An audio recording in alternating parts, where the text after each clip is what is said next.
What's going on, everybody? We are back with another episode of the podcast, and in this episode, I get to sit down and talk to David Woolson. Now, David is somebody that I've looked up to in the sport for a very long time. I actually first met him in person here at College Station when I started my academic journey in my undergrad, and he was the owner of the local powerlifting gym, Brazos Valley Barbell. In this episode, though, what we do talk about are David's exposures to adversity. You know, as somebody that had bombed out of 2 meets in a row and then in his next national meet won the whole thing and was able to go to Worlds, he is very experienced in this stuff. On top of that, we also discussed why fatigue isn't necessarily a bad thing and what all of these little adjectives that our lifters, and ourselves included, use to describe our lifting and how they can be somewhat detrimental to the actual progress that we're making. So before we dive in though, I do want to thank 110% and Kevin Papa as always. They support both me and the podcast. If you are looking to try a new pre-workout, in my opinion, it's the best pre-workout on the market for 2 reasons. 1, it is backed by research and it works extremely well. And 2, it tastes amazing. That's probably the number 1 reason why I like it. No offense, but it tastes so good. So if you do want to try out their pre-workout or any of their supplements, including sleep, intra-workout, pump, or their female hormone support, you can click the link in the description and use code ROB at checkout for 10% off. And then lastly, as a coach, I always want to advertise my services, and in that I am current. And then lastly, as a coach, I'm going to advertise my coaching services. If you do want to talk about, being coached by me, if you want to talk about my coaching philosophies or my coaching systems, please feel free to just reach out. I would love to be able to sit down on an inquiry call for you to learn more. I do put a soft cap for my roster at about 30 athletes, and I'm nearing that pretty quickly. So I would get on it if you have been interested, or if you just want to kind of talk about those things. I've included both my Instagram and the direct link for the athlete application in the description below. And with all of that being said, thank you for joining us for episode 31 of the Escalate podcast.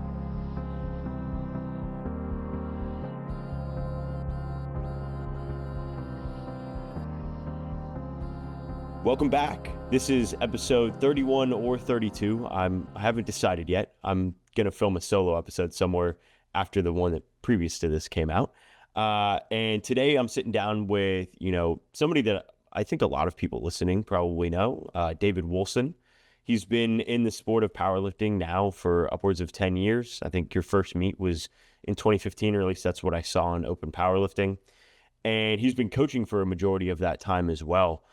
And in today's discussion, what I really want to dive into is, one, a lot about how you've been able to find longevity in the sport, and especially how you've been able to kind of tackle that through some of the adversity that you face. You are not one to shy away from discussing the injuries that you've had and some of the strategies that you've used to get over those. I kind of want to discuss, kind of the things that have kept you coming back in a way.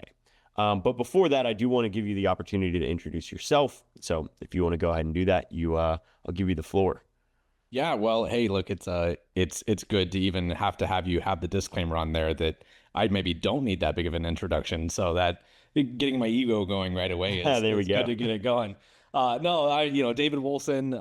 I've been in powerlifting 10 years. I know is pretty close because that's when I opened Brazos Valley Barbell, which is where we met, originally. And I guess I competed maybe just a little bit before that, but, obviously have been doing powerlifting adjacent stuff for a good bit longer. So the 10-year timeline is probably closer to 15 or 20, really, than I just didn't know, I didn't know powerlifting was a thing. I just happened to run into some people around College Station that were like, hey, you should do a competition. You're pretty strong. And I was like, oh, well, I would have, I just didn't know it existed. So yeah, I've been doing it for quite a long time, I guess, at this point. I do, like I said, originally opened Brazos Valley Barbell about 10 years ago, sold it right around pandemic time. So I've been away from the gym for as long as I had it originally. It's equal at this point, I guess. But now my coaching is all under Brazos Valley Strength. So YouTube channel and all that stuff. And yeah, full-time coaching and powerlifter, I guess, living the dream. Yeah, absolutely. And like I mentioned in the note sheets, I assume that you had been training a powerlifting style for a lot longer than 10 years. I mean, most people train that specific style for, I think, like, I mean, for myself at least, it was like 2 to 3 years. And then I was like, I'll sign up for a meet, you Yeah, know? classic power building, I guess, is what Yeah. it would have been Yeah. back in the day. I saw a really funny post on Instagram, kind of around this hybrid athlete stuff where it's like, oh, hybrid athletes are just people that suck at running and also suck at lifting. And it's like Yeah, for same sure. thing with power builders. Power Right. builders are guys that have too big of egos to, take the weight off the barbell and also can't Right. lead. Um, yeah, I've definitely been in that boat too. And I was like, I need to just go into powerlifting as a whole. I think it's kind of, maybe an interesting anecdote just with like, how long I've been around it. 10 years it really doesn't sound like that long, I guess, but the amount of the sport has changed in that time, I think is like really dramatic because I didn't do powerlifting meets at that point because my only awareness of powerlifting meets was like West Side stuff. Mhm. And I mean, 10 years ago, I was following Lane Norton, I guess, at that point. Like he was a big power lifter that I was following and really kind of getting me more into strength training and, specifically powerlifting style training. But even following him, I wasn't aware that you could just sign up for like a USAPL meet and so I just took somebody being around. It was another Texas A&M powerlifting lifter that was like, hey, you can just sign up for a competition. But now, obviously, all over social media and everything, it's a ton bigger. But that's how fast it's moved over the 10 years. So it maybe is long and short. Yeah, I think that we're definitely in what I would call the rising popularity era of powerlifting. And the era that you had Brazos Valley Barbell here in College Station as the owner, I always deem that as the golden age.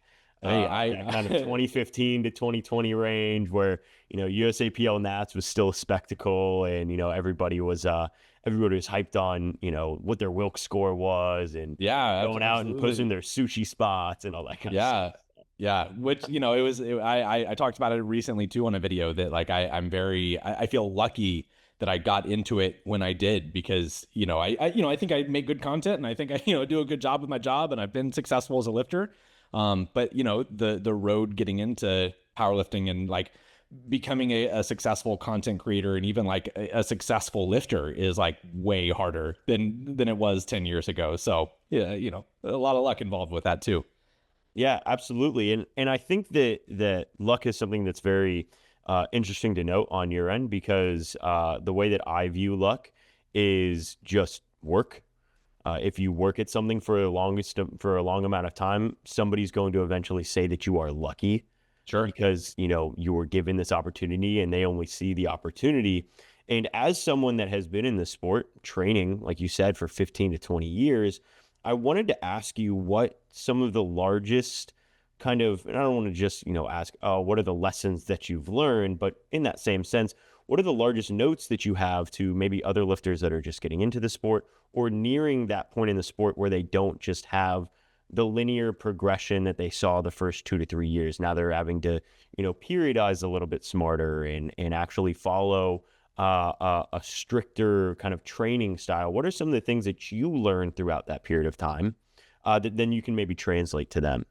Yeah, I mean, honestly, to me, that's the fun part. That when just anything works, it's fun to make progress. But it's like the tutorial mode in a video game or something. Like with actually having to fight hard and fail a few times and to really like learn what it takes to get better. And I think maybe more and more I'm like getting to where I feel less strongly about like hyper individualization in a lot of ways, which we'll probably come back to at some point here. Mhm. But that just people learning how to have that tenacity and learning how to grit through some of the more challenging times and learn your body, learn how to move, get involved in the problem solving process, whether you have a coach or whatever.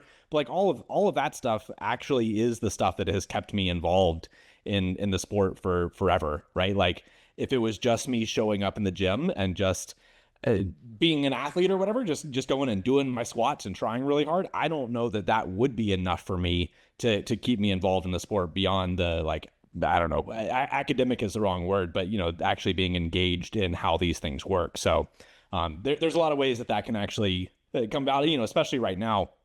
So many good resources. Like I said, getting involved in it 10 plus years ago, there were resources, but not in the way that there are right now. And so just right now, it's so easy to be able to find good information, to be able to learn and get better, and to be engaged in that process. Yeah, absolutely. I talked about this with Sean on an earlier episode, that the concentration of good coaches in the past 2 to 3 years has just exponentially risen. Because of the amount of resources. You've got powerlifting now, you've got your YouTube channel, you've got Steve Denovi's, archived YouTube channel at this point. Because I think most of the stuff that he's doing now is just focused towards the monetary powerlifting now side of things, which Right. makes sense, makes a lot of sense. You've got, just a ton of resources on Instagram as a whole. Blueprint Strength does a great job for a lot of newer lifters in these kind of foundational concepts. You've got more nuanced posts by, we can dive down the biomechanics hole of Connor Harris or any of those kind of guys. And what it seems like you're saying is to have this level of longevity and passion for the sport, you need to find a passion outside of just the lifting itself.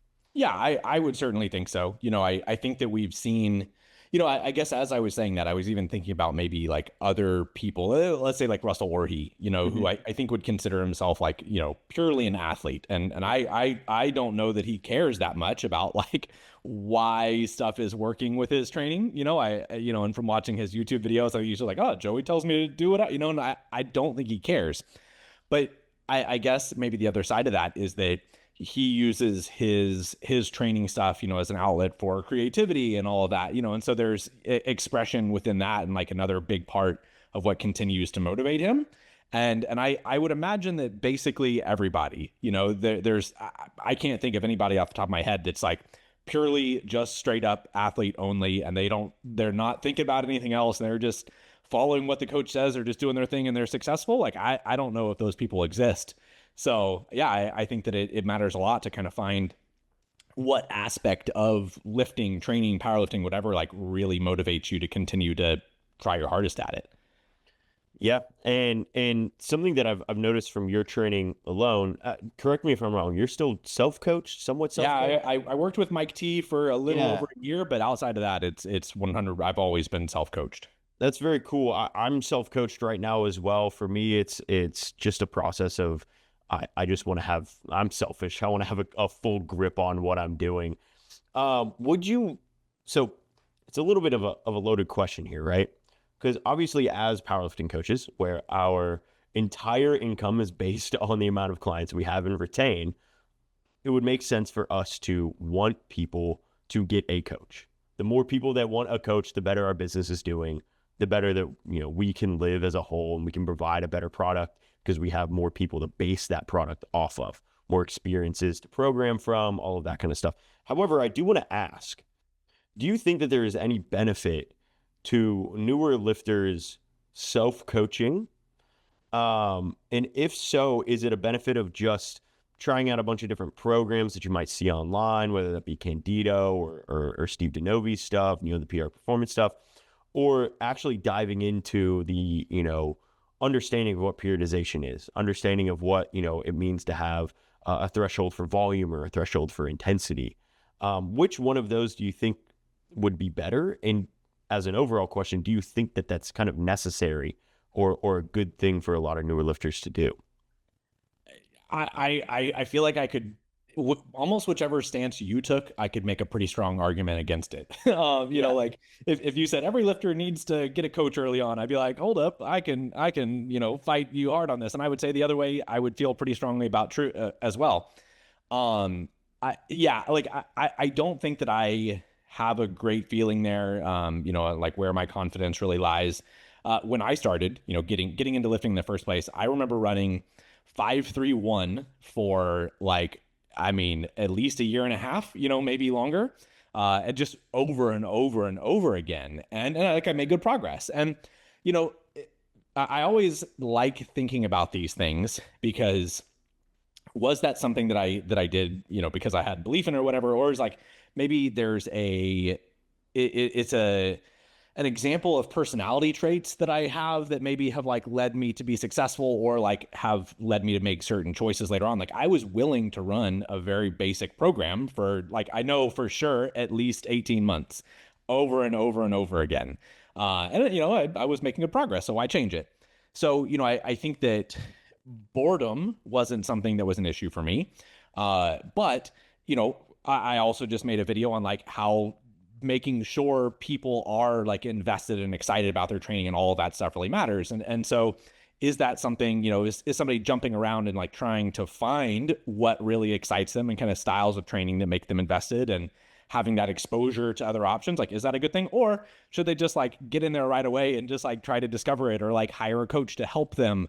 Because I feel like my view on coaching at this point really is basically that we're very rarely going to have like, I don't know, some magic. So many good coaches exist right now. Like you could go to any number of coaches on the internet and probably get like a very, very similar program and reasonably good. Like I really wouldn't think that with 100 people you could name that the program is going to be just like noticeably better or worse. But it's like personality stuff that helps people kind of find what they want to do and what like excites them and what creates buy-in and all of that stuff.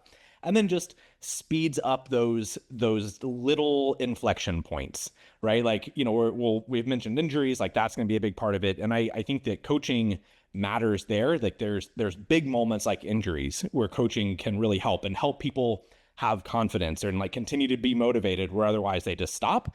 If they run into a 3-month, 4-month injury, like that can be demoralizing for somebody who's pretty new into it. But if the coach is like, I've been through this a lot, people get through it, like that voice helps. But there's other like little small moments in there that I think like lots of lifters maybe aren't ready for at times. A plateau of a month, can be demoralizing and they want to change it, So I think that there's absolutely utility in coaching early on. I didn't do it. I didn't find value in it. And I was able to kind of find my way through it. So, I think that so much of it maybe is like lifters kind of taking inventory of like who they are, and what things really matter to them. And if there's somebody that can help them find their way through. And sometimes that's not the person. Yeah, absolutely. And it's really funny that you mentioned that, because I do think that one of the things, as you said, you can go to tens of 15s of coaches and probably get a very similar program, probably make progress, put we'll say randomly like 30 kilos on your total in a year, as a lifter that's been in the sport for maybe 2 to 3 years, like that's not uncommon. You probably go to 10 different coaches and have that same exact product. But where the actual need for finding passion and the need for finding your love in the sport, I think lies in is understanding what those coaches can do for you from a soft skill perspective. Yeah, absolutely. 100%. And I think that programming is such a small sector of what being a coach actually is. Right. I always, joke about this with other people. And, I do truly believe it because I'm in the kinesiology department here at A&M. I'm exposed and have a lot of friends that are in the strength and conditioning program or the sport physiology program that we have here. I think it's now defined as like sport physiology and performance science, something like that. That's like the full program name.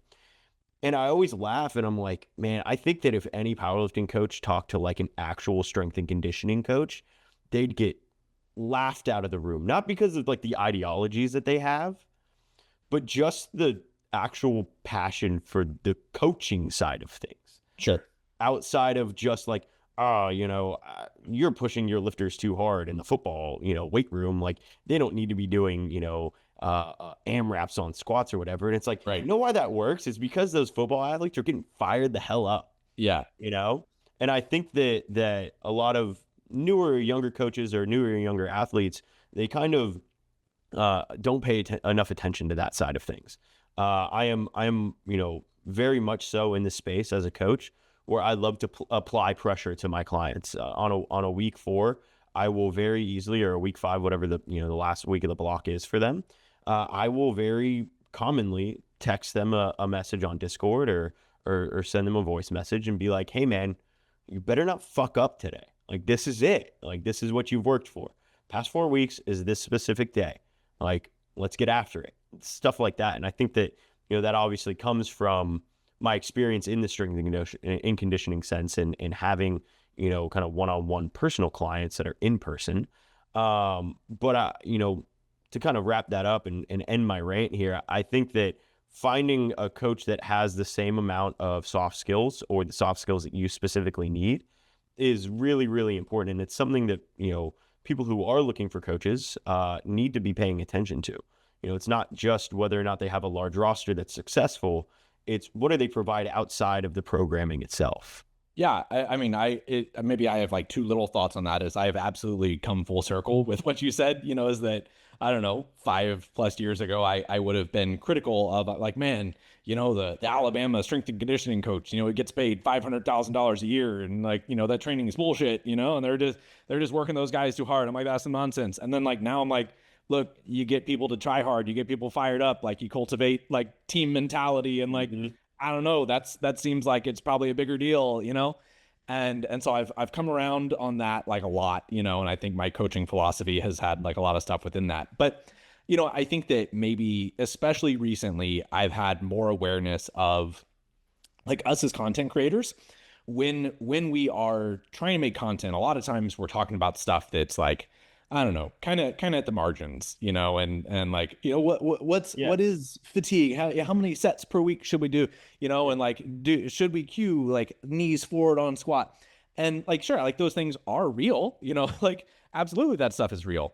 But I think that like the people that are attracted to that and the people that are, watching my videos religiously or whatever, it probably are people who are maybe like looking at details maybe more than I would really want them to. It's like I think I've been more aware that I'm like attracting kind of some personalities that are people who maybe are like too anal about certain things. And so then like I have changed some of my coaching style to hopefully like understand that the people I'm attracting kind of tend to have these certain personalities, and to like nudge them away from it, but like kind of create that like, look, let's just try hard. Let's buy in. Like, let's just get excited. I don't need you worrying about like all that stuff all the time. And so like, yeah, we're just trying to cultivate like excitement and energy and all of that stuff. And like, sure, details matter, and we'll work on that stuff along the way. But like that's not going to be the thing 10 years from now that like makes or breaks anybody. Yeah, absolutely. As you mentioned, as content creators, we push the margins, right? We're always looking for something new, nuanced to post about, because I mean, God knows nobody else needs another squat tutorial video. Right. Back when we started in 2015, that was gold mine. That was 10,000 views immediately. Hell yeah. But nowadays, you're gonna get laughed off of Instagram for posting something like that. Yeah. Which is really funny because I think a lot of people would actually need it. A little bit earlier on, you mentioned having a coach and how important that might be for somebody that's worked through injuries and somebody that's worked through adversity in the sport.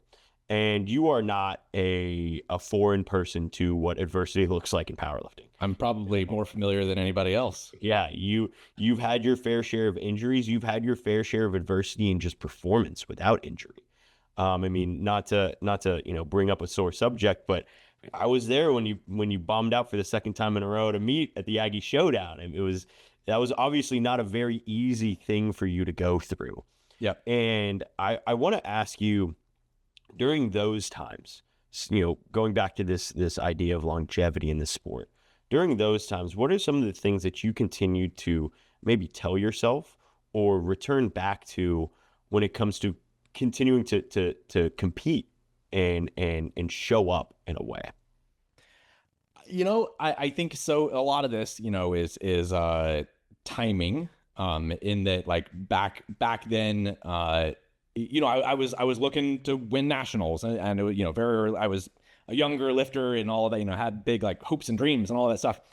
Maybe even some added context to that is I didn't just bomb out twice in a row. I had missed 8 deadlifts in a row. I made an opener at the previous meet, then missed 2. So I got to the point that I thought I was going to never make another deadlift again. Wow. So I had missed 8 in a row. But I all of that was coming off. I mean, literally the meet before that started, I had just broken Jesse Norris. I hope people listening to the podcast even know that name. Uh, Legend. I had broken Jesse Norris's deadlift record in the 93s.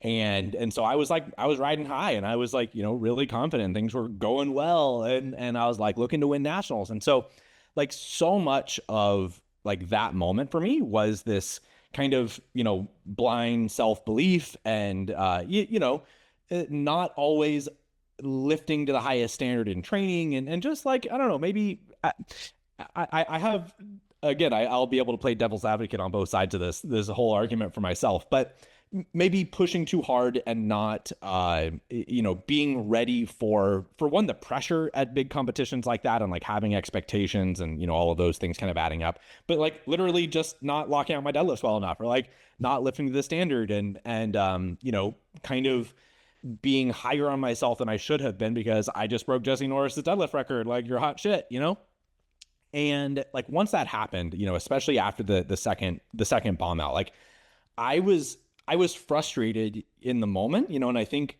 like every nationals, it was all on me. There was no way I could blame judges or anything. At the Aggie Showdown, I think there were like one or two of those lifts that in the moment I felt like I could have been like at least a little frustrated with, we'll call it like the judging.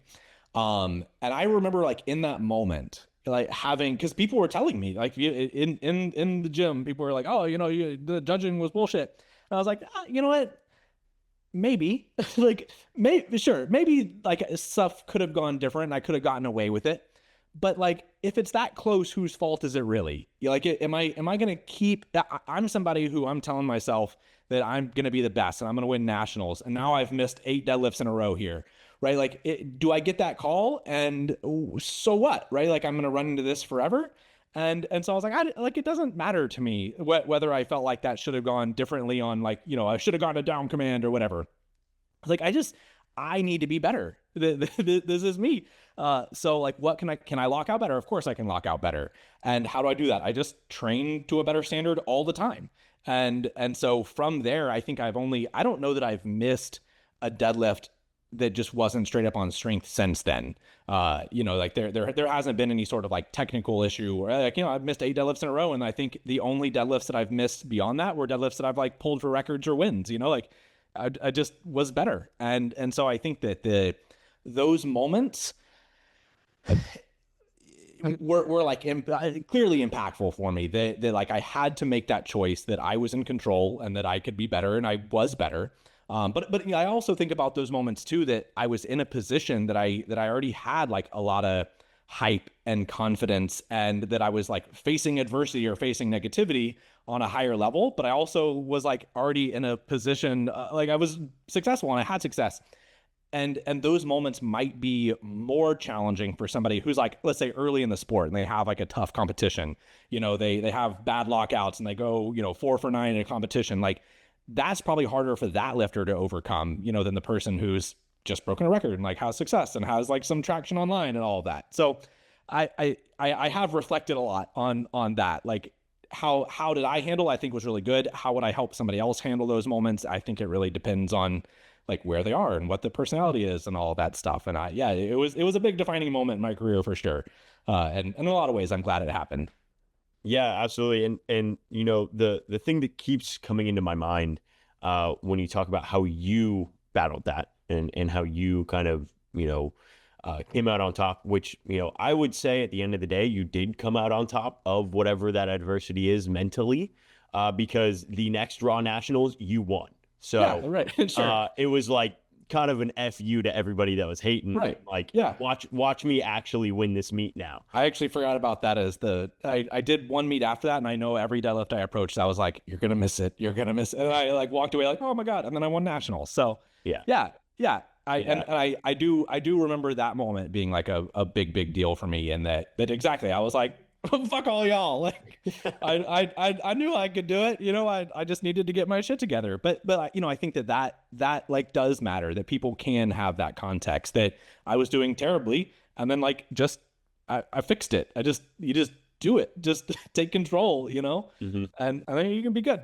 Yeah, and the thing that keeps, coming back in my mind in that specific kind of mindset is this idea of just owning up to the mistake itself. Yeah. It's no confusion to anybody listening. I've talked about, Extreme Ownership, the book with, Leif Babin and Jocko Willink. It's a very, popular book. I'm not sure if you've read it, but the entire book is essentially him going through these different actual things that happened as he was deployed in the Middle East as a Navy SEAL, and tying it back to this ideology of having extreme ownership as a leader. And the idea that if you want to be a leader, you have to own everything down the chain. If the janitor fucks up, at the company that you're a CEO at, it's your fault, because obviously whoever you trained to hire that, janitor didn't do a good job, or you didn't hire the correct, sanitation staff or whatever. Right. Like, at the end of the day, it's your fault. And I think that, and maybe this is a little bit mean to say. I shouldn't, maybe I'm not the nicest person when I say something like this, but I think that's something that a lot of young lifters struggle with. They try and find somebody or something to blame, whether that be the referee, whether that be the coach, whether that be the environment that they're in, the equipment. I mean, I don't know how many times. I'm sure, I mean, you train at Rise, and I'm sure that you've considered, wringing your head apart, looking at lifters complain about some of the best powerlifting equipment in Cypress, Texas. Yeah. And you're just like, you don't know how good you have it. Yeah. Right. Um, I mean, I have not, I'll interject for a second, but, I have a video planned, on like how little I think that competition equipment matters, Yeah. I broke Jesse Norris's record. I only deadlifted on pound plates. I had never deadlifted a training rep ever on kilo plates. Like all of those things that, like, so many people, we were good, successful. And then, people now get so fixated on like somebody walking in front of their camera. I'm like, have you ever been to a competition? Like, there's going to be somebody that makes eye contact with you in the front row and then stands up and like walk. There's going to be people all over the place. You have to just be ready to not have perfect stuff and control your shit, Yeah. Yeah. It's very funny. I want to kind of shift this conversation a little bit towards some of the content that you've been putting out recently. Sure. Now, anybody that isn't already, a fan of David and the stuff that he's putting out, I'll link all of his YouTube content in the description. But there's two specific videos that caught my eye as I was kind of scrolling through your YouTube page yesterday, thinking of things that we need to talk about or should talk about. And one of them was understanding how lifters, where was it? Sorry. There it is. How lifters should stop thinking about fatigue, and how they need to quit using the word fatigue, and the fact that they probably don't even know what the word fatigue means. They misconstrue soreness as fatigue. They misconstrue not being able to lock in on sleeping well as fatigue, which, obviously plays a role. But I want to just, like, yeah, being just distracted. having other stuff on your mind. You had a tough test today, Yeah, exactly. And I want to just get your thoughts about, that topic in general. And, obviously we'll link to that video and all of your videos below. So for anybody that wants to get the full discussion on it, watch the YouTube video, of course. And also your thoughts on something that myself and another coach, Dak Cardona, Cardona, discussed in a recent episode, being that there are too many words to describe how you feel when you lift now. Lifters are feeling flat, detrained, fatigued, overstimulated, understimulated. Do you think that's a good thing to have? Do you think that's a bad thing to have? Yeah. So that expression, I think, really resonated with me. It was one of those that I mentioned. I made a little video on your cue of the peel the sticker cue, where I was like, like, I heard those words and I was like, yes, it just works. But like, so this one was another one when, like, lifters have too many words. I was like, exactly, that I think that has been maybe a point of frustration, recently for myself, and that, like, we've talked about this whole time, right? Like, age of information, people have access to all of this stuff. And I think that broadly, that's very, very positive. but also at the same time, the people that are attracted to that stuff, that content, like it's so easy to go like way too far into it and start thinking about like all of these like little markers of fatigue. And then we brought up earlier, how strength and conditioning coaches and like big football programs, like I don't know if they're thinking they're working these dudes hard, and they're just like cultivating this work stuff. And is that like the best scenario? Probably not like physically, but it creates some pretty good athletes. And so I think that just exactly saying that lifters have too many words right now to describe this stuff, I do think is probably a pretty good way to put it. There's certainly times that I think that some of those words, even you bring it up, like, my legs feel flat, or, all those things. It's definitely good, useful information. But one of my older videos, I think, is titled, I think, "Less is More" or something like that. And basically the cornerstone of that video basically says like, yeah, look, doing a little bit less might be good for you if already you're trying as hard as you can on everything you're already doing. And that if every day that you go into the gym and you're like, oh man, should I really be doing like sets of 10 right now? I think the research shows that, kind of that 5 to 8 rep range is a little bit better, and I'm doing 3 sets. I have that makes 11 sets per week that I'm doing of like back exercises. And I'm like, bro, sure. Like I agree. And like, I find that research really interesting too. And I'm taking into account when I'm writing the programming, and sure, I'm interested in that stuff.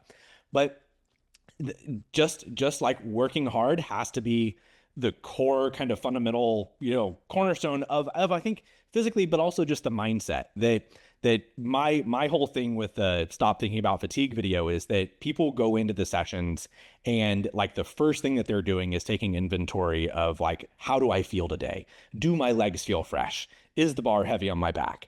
And instead of saying like, I last week I squatted, 220 for a triple today, I would really love to make that move faster. And like, if the intent is like a process goal or even like, internal versus external cueing, you go and you say like, I'm going to move with force today. And if that's the process first, I think you'll find you have a ton better sessions, and those like, flat feeling legs or sore feeling legs just don't bother you the way that they did if you are like looking for those things.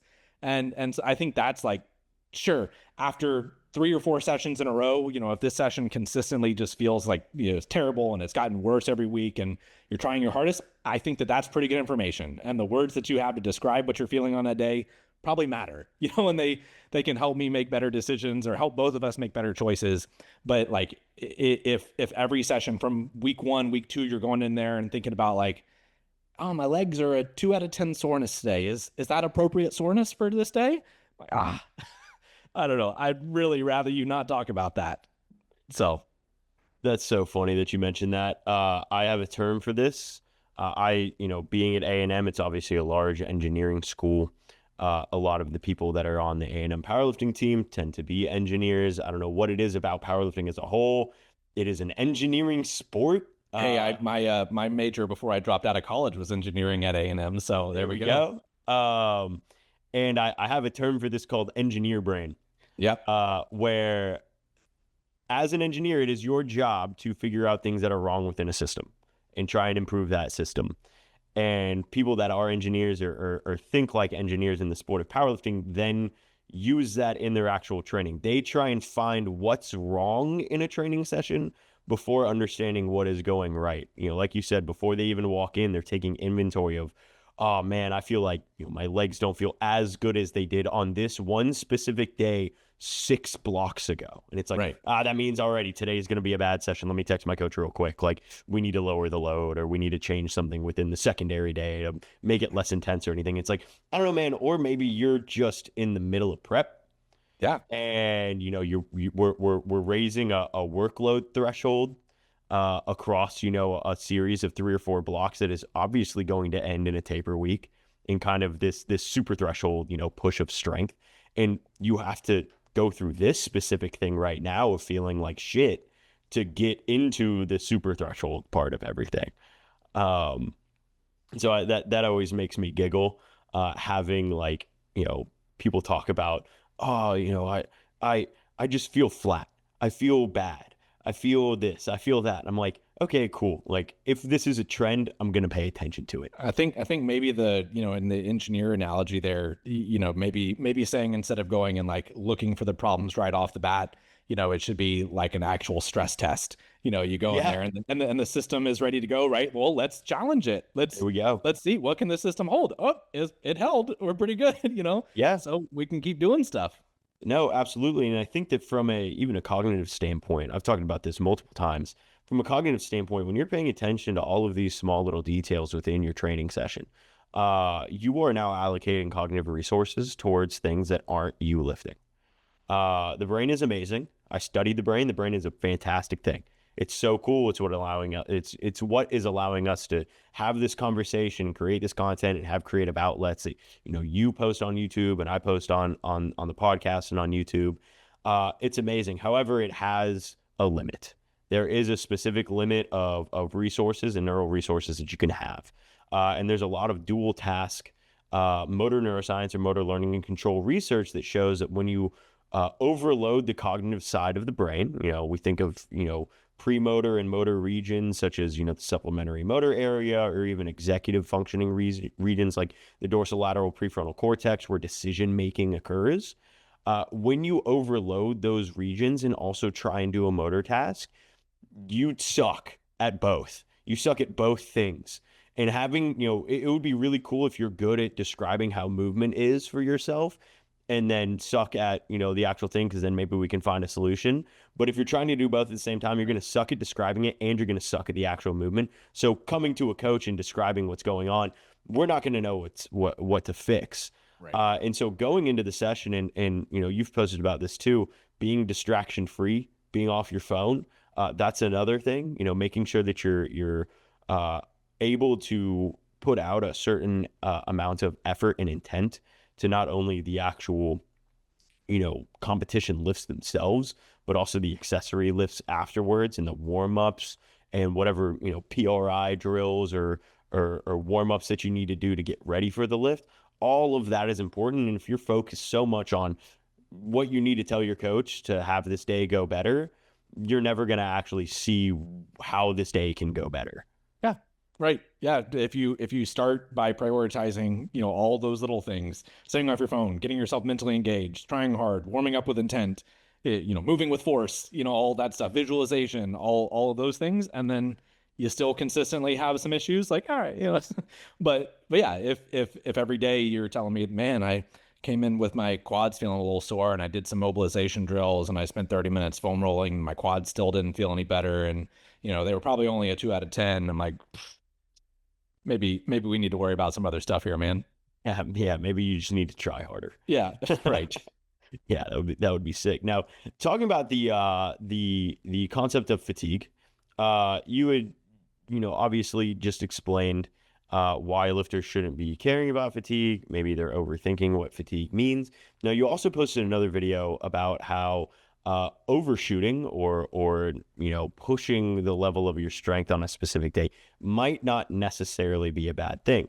I think for a lot of lifters that are just now getting into this high information age of powerlifting, they might see a video like that and really be put off by it. Because there's all of these buzzwords being floated around of having to manage fatigue, having to stay fresh. And they understand that, if I push a day really hard, if I overshoot on a specific day, I might not feel fresh for the next day, whether that be the next secondary day to set up the next primary day or the next primary day itself. I would love to get kind of your thought process behind that video and kind of the things that went through your head, in creating it. And talking about that, and then also the concept itself. Sure. Yeah, and I think there's probably two videos that kind of overlap here. The ego lifting is good video, I think, is the main one. And then there's a much older video 2 or 3 years ago that I think was straight up titled like overshooting is good or something. But I think that one probably adds the appropriate context for this, in that what I said in the first video, the overshooting is good video, was essentially what we've said a lot here is like personality types and like what people are focusing on. And that what I said was that like, absolutely, I think that we write programs in a way that we think are the most appropriate, that are like allowing for intensity and allowing for aggression. allowing for skill practice and all of that stuff. And hopefully management of fatigue to where people can continue to do those things. But on the other side of it, very, very often, again, kind of awareness of personalities that are like coming to me as a coach or just probably coaching in general. I think people are very interested in those details and that they're like, man, I did this single. I think it was an 8.5 RPE rather than an 8. I really hope that fatigue doesn't, mess with me for next week. And I'm like, like I would so much rather have a lifter who's going in with aggression into sessions and looking to put more weight on the bar, essentially all the time, while maintaining the quality of their lifting and while understanding the process that we're trying to go, if we're doing pause squats because we want them to control their squat more and fight for, rigidity at the bottom, whatever. And they're also going into that session saying like, okay, I can do those things and also try really hard to put 10 more kilos on than I did last week. And then it ends up a half RPE too hard. I'm like, excellent. You were trying your hardest and you're getting a good process here. Let's probably repeat that next week. Let's keep it kind of in check as far as intensity where we want it. But like, I would much rather have that lifter than the person who's like, man, I think we could call this a 7, but the program says 8. I'm afraid if I go up next week, I'll overshoot. And I'm like, look, I would much rather you try hard, and if you overshoot, look, that's fine. We'll repeat it. But like, we got to have that aggression. And so, the ego lifting video, what I used examples, specifically like Noah Lyles, where he gets a lot of criticism publicly because he's flamboyant, talks about himself in the third person, like he's just somebody who's just so self-confident in everything that he does. And, people I see online, like every time something is posted, like, I hate this guy's ego, whatever. And like the dude's the fastest guy in the world right now. Right. So that mentality, I think, is really important for people who are trying to get the farthest that they possibly can. I use Jack Reynolds a lot in the video. Jack is somebody who I would say more often than any other feedback that I give to Jack, I'm telling him that he shouldn't go so heavy next week. Right. So like I can say all these things about like how I think that people need to be trying really hard and need to be pushing. And like, I just want people to try hard. The specific example of a lifter that I used in the video, and hopefully people know who Jack Reynolds is, 17-year-old or 16-year-old total phenom. When I'm talking to Jack, I'm using like the opposite language with him because like I'm aware that this dude has like all the stuff that I'm saying and potentially is going to take it too far to a point that it's going to be a problem. And so, I think that a lot of the inner qualities that are making him very, very good are some of the things that like I need to hold back just a little bit and just like have a little bit of buffers on those things, but also just like let him be him. And that if more people just gave it gas like he did kind of all the time, yeah, we'd run into some problems sometimes. Like we'd run into some blocks that like crash and burn because they didn't make good choices through the middle of like that stuff will happen. But is there a lot of success to be had by people having that like pure self-belief and like being willing to do some really hard stuff and, overshoot sometimes? I would firmly believe yes. Yeah. I think that I'm going to go into two different things as a response here. One of them is a physiological aspect of this, in being that to get stronger as humans, we need to learn how to recruit higher threshold motor units more efficiently. That cannot happen unless you try hard, unless you have very heavy sets, unless you are pushing the envelope of, what a lot of the quote unquote science-based lifting community, which makes me want to throw up even just saying that, says is like 0 to 1 RIR, right? Somewhere around there, that RP 9 to 10 range, which is unheard of to push to on a regular basis in powerlifting. Right. And that makes sense because, we're doing these very large multi-joint coordinated movements. However, if you are somebody that wants to get stronger, it is okay to have those things happen. It is okay to have a week 3 going into a week 4 squat, single or double top set, move at an RP 8.5 to a 9 rather than an RP 7.5 to an 8. So what? Like you said, you can obviously have some sort of solution there if you talk to your coach or if you're self-coach and you're just, aware of what's good for you, to just repeat the load and have it move better the next week. But in a physiological sense, as a small insertion here, I think it's worth mentioning that like people worry way too much about those single set intensities. yes. That like you have one, oh man, I overshot my single. Okay, take those back downs a bit lighter. Done. No Cool. problem. That's it. Go to the bottom of the range for the back down instead of the top of the range, or done. take another 2.5% off. If I'm able to talk to you during the session, like, take another 2.5% off. Yeah, done. We don't need to adjust at all besides that. Done. Turns out a majority of the progress that you're going to be making is in the back downs anyways, rather than the top set. Right. Top set's just there for a stress test, like we talked about. Right. But one of them is in this physiological sense, and the other one is in this sense of conversation I had with David Shelton. D-Shell, as a lot of people know him, owner of Progressive Overload up in Dallas. Very, very nuanced guy. I mean, I would say that he is probably one of the most nuanced coaches that I know. He's very on the edges of powerlifting programming and kind of the PRI stuff and all of that. And what he said to me at one point, as I was kind of talking to him about some struggles that I was having with specific clients, just going to him more as a mentor than a friend. He told me that the way that he programs is to get people to have the highest amount of workload possible, while still being able to move well. And the way that we get people to have the highest amount of workload possible is to get them to move well.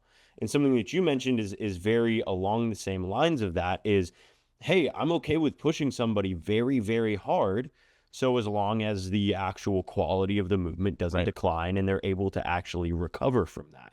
And like the intent of the session is there, like we're doing pauses because we wanted them to control the squat more.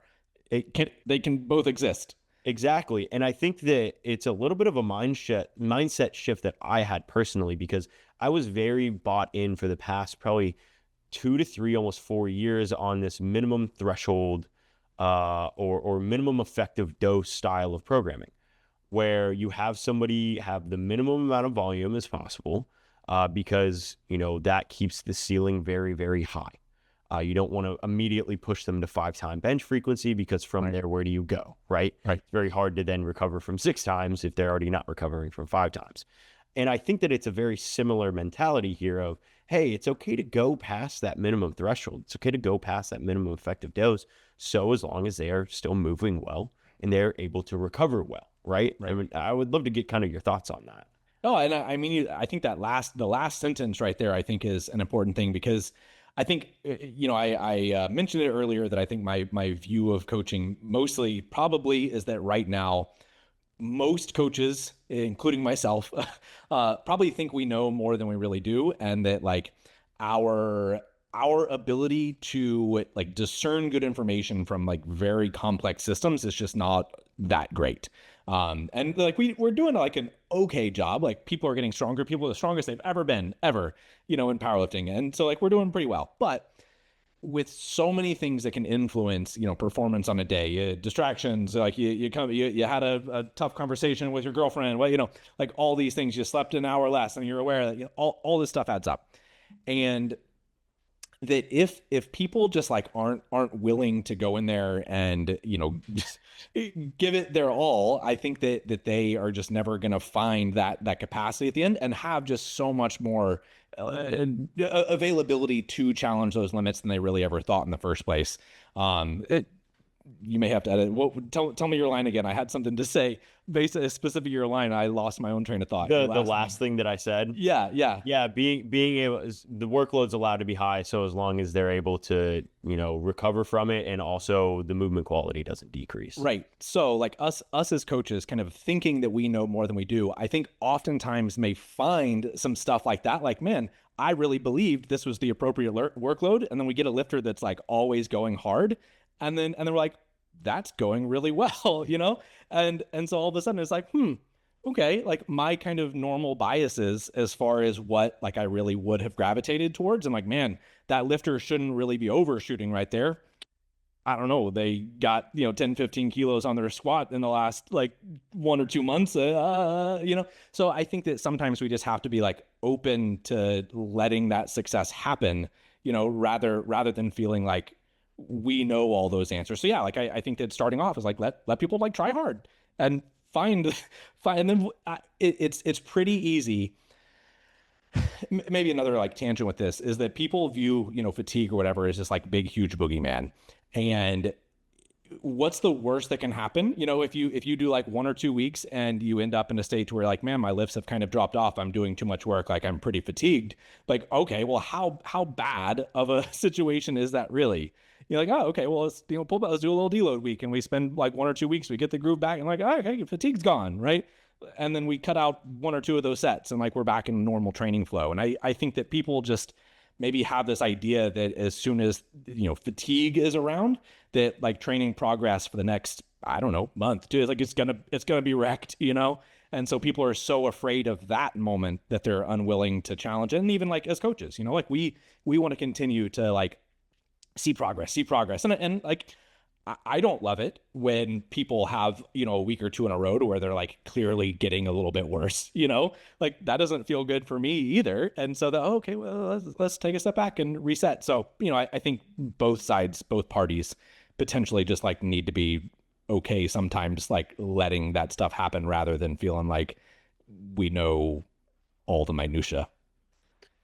Yeah, it reminds me of a conversation that I've had with probably every single one of my lifters to this point. And it's very funny because it's a very simple conversation, and it's just the fact, and it's mainly revolved around bench press rather than anything else.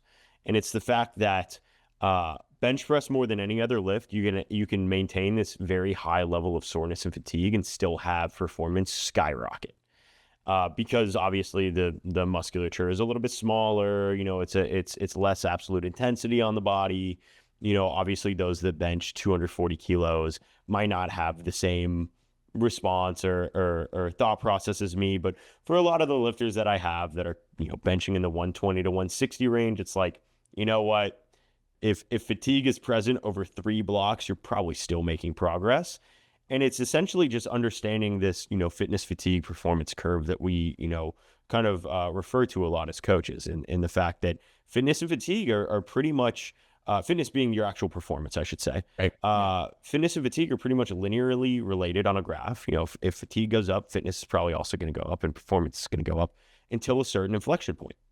And at that inflection point, you have too much fatigue to where performance declines. And that's where you start not moving well. Going back to the original statement that I had, that's where, as a coach, you should be able to see, okay, there's some compensatory strategies there that I didn't see previously.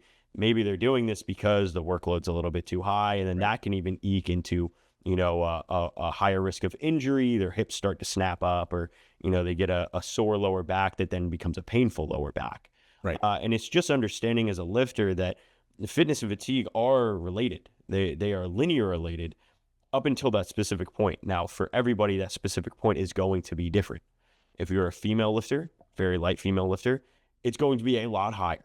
Just from what we've seen anecdotally, it's going to be a lot higher.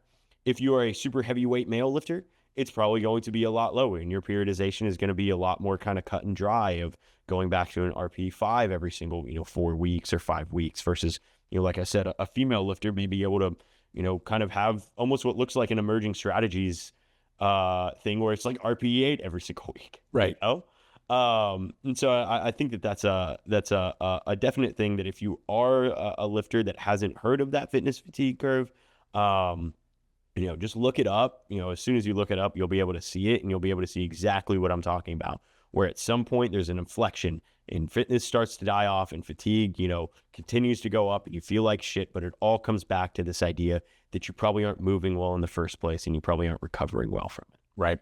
Yeah. And, I kind of like feel myself, it's a pendulum swing here, right? Like, I think that all of this stuff with, knowledge around fatigue and recovery and all that stuff is like broadly very positive and true. And I think that like my language and maybe where I'm landing at the moment, even like with the content I create and all of that, is kind of a reaction to what I feel is an overreaction, where everyone's so aware of those things and like leaning too hard, and kind of what I view as just people not willing to try hard enough to get there. And then, maybe we'll talk about it enough and people will just start blindly trying way too hard, and they'll be like, hey guys, you need to learn about fatigue a little bit, and like test some of your readiness a little bit more, and how sore are those quads today? So maybe in 5 years I'll be totally saying different things, and the pendulum will have swung back. But yeah, I mean, we're definitely on the same page where I agree with everything you're saying, and I feel like I'm just like at a different.